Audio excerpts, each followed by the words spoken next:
Hello hi नमस्कार जय Jagannath welcome back to my channel. आज मोर एक न्यू ब्लॉग रे आपण मानको स्वागत जनाउछि। आसंतु आज मु आपण मानको आंबुल बनेबार विधि विषय जणैबी। गाँ रे जो माने रहउचंती से तो ठीक प्रोसेस रे आंबुल बनेबा जानिथिबे, किंतु बाहर जो माने रहउचंती से माने ठीक प्रोसेस रे जानि नथिबे, सेति पई तांको आंबुल कोळा पड़ी जाय आ वर्ष वर्ष धरि रुहेनी। तो आज मु आपण मानको जणैबी किपरि आंबुल बनेइले आंबुल बहुत दिन पर्यंत रुहे आ धोळा देखा जाय।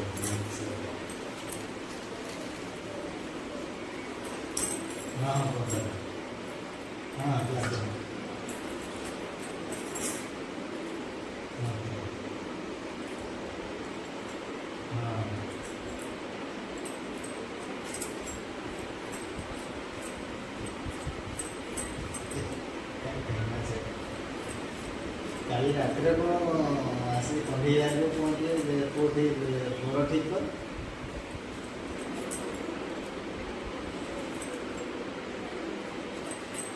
ନା ନା କଣ୍ଢେଇ ଭାଇରେ ଠିକ୍ କରିଥିଲେ। କଣ୍ଢେଇ ଭାଇ ତ ଦେଖିଲା 5-10 ତାରିଖ ଠିକ୍ କରିଥିଲା କି ଗୋଟେ ମାଷ୍ଟର ଦେଖିକି କହିଲେ ସିଏ କେଉଁ ଟାଇମ୍ ଦେଲେ ମୋତେ 10ଟା ଖଣ୍ଡେ ଟାଇମ୍ ଦିଏ, କିନ୍ତୁ ସେ ଟୋଟାଏ 5 ତାରିଖ ପରେ ସିଏ ଭଲ ପାଇছে ଖାଇଟାକୁ ଦେଇଥିଲା 10ଟା ଖଣ୍ଡେ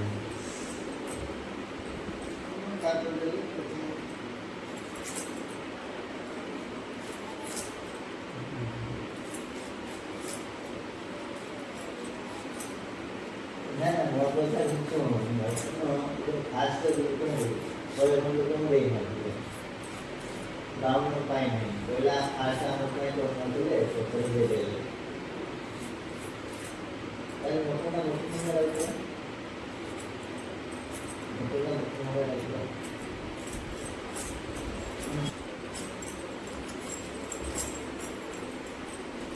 ଫେସବୁକରେ ଯଦି ପଠେଇବ ମୋ ପାଖକୁ ଆସିବନି।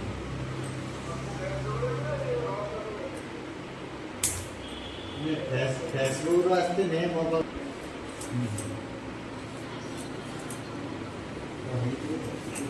ସବୁ ଟିକେ ବ୍ୟସ୍ତ ଅଛି ପଛର କାଲି।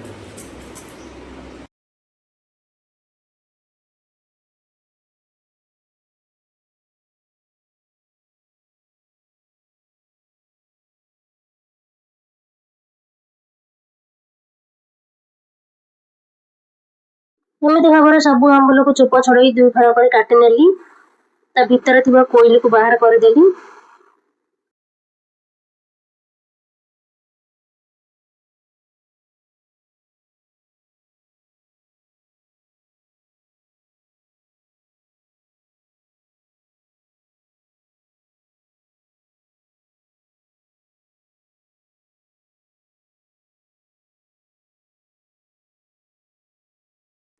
तो सांग मैंने आंबुल चोपा छड़ेला बेले भलसे चोपा छड़ेबे, पूरा मोटा करके चोपा छड़ेबे, ना पतला की चोपा छड़ेले से चोपा रही जाए, माने ग्रीन कलर अंशटा रही जाए जोटा कि सुखी गला पर खरारे कला पड़ जाए। आ सेमती आंबुल भल देखा जाएनी आउ रुहेनी बेसी दिन पर्यंत। तापर आंबुल धोईकी ताकू लुण देला परे, लुण भी एते मात्रा रे लुण देबे जेमती लुण ता भीतर को जरिकी आउ लुण सुखी गला परे लुण से आंबुल भीतर रही जाए, जोटा कि धला देखा जाए। आउ नहेले लुण भी कम थिले कला देखा जाए, चोपा भी रही कला देखा जाए। एई दुटा जिनिस भलसे लक्ष्य करके देबे, देले आंबुल भल देखा जाए, खाइबाकू मध्य भल लागे आ बहुत दिन पर्यंत रुहे। देखो मुझे एत सारा आंबुल चोपा छड़े कोइली काढ़ी नेली, काढ़ी भल भाव धोई देकी केते आंबुल केते मात्रा लुण दउची देखंतु।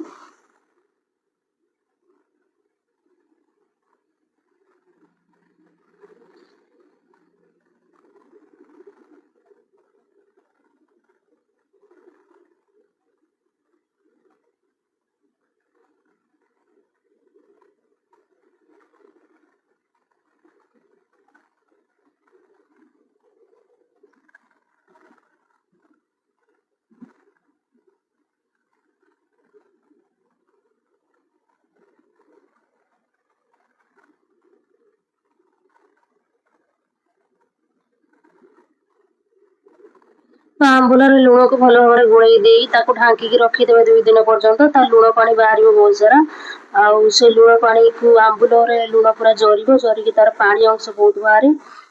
2 दिन पर से आंबुल को खरारे सुखाती, पानी सब तले रही था। ଖରାରେ ଶୁଖାନ୍ତି ସେ ଆମ୍ବୁଲକୁ। ଶୁଖେଇକି ପୁଣି ଆଣିକି ସେ ପାଣି ଭିତରେ ପକେଇ ଦିଅନ୍ତି। ପୁଣି ସେ ଲୁଣ ପାଣିଟା ଧୀରେ ଧୀରେ ଶୁଖିବ। ପୁଣି ତା ପରଦିନ ସକାଳେ ନେଇକି ଖରା ଆସିଲେ ତାକୁ ନେଇକି ଶୁଖାନ୍ତି। ପୁଣି ଶୁଖିଗଲା ପରେ ଆଣିକି ପାଣିରେ ପକେଇ ଦିଅନ୍ତି, ଲୁଣ ପାଣିରେ। ଏମିତି କରିକି ପ୍ରାୟ 8 ଦିନ କି 4 ଦିନ ପରେ ସେ ପାଣି ଶୁଖିଯାଏ, ଲୁଣ ପାଣି ଧୀରେ ଧୀରେ ଶୁଖିଯାଏ। ଶୁଖିଗଲା ପରେ ଆମ୍ବୁଲ ବି ଧୀରେ ଧୀରେ ଶୁଖିକି ପୁରା ଧଳା ପଡ଼ିଯାଏ। ଏ ଦେଖନ୍ତୁ ମୁଁ 2 ଦିନ ତ ରଖିଦେଇଥିଲି ମାନେ ଭିତରେ, ଘର ଭିତରେ ତାକୁ ଲୁଣ ପାଣିରେ ଦେଇକି। ତାକୁ ଆଜି ମୁଁ ବାହାରକୁ କାଢ଼ିବି। ତ ବାହାରକୁ କାଢ଼ିକି ଶୁଖେଇଲା ପରେ ଏମିତି ହେଇଛି କଲର୍ ତା ଆମ୍ବୁଲର। ପୁଣି ତାକୁ ତା ପରଦିନ ମାନେ ଆଜି ପୁଣି ଶୁଖେଇଲି ତାକୁ ଖରାରେ। ପୁଣି ତାକୁ ନେଇ ଆସିକି ଲୁଣ ପାଣିରେ ଏମିତି ପକେଇଦେବି।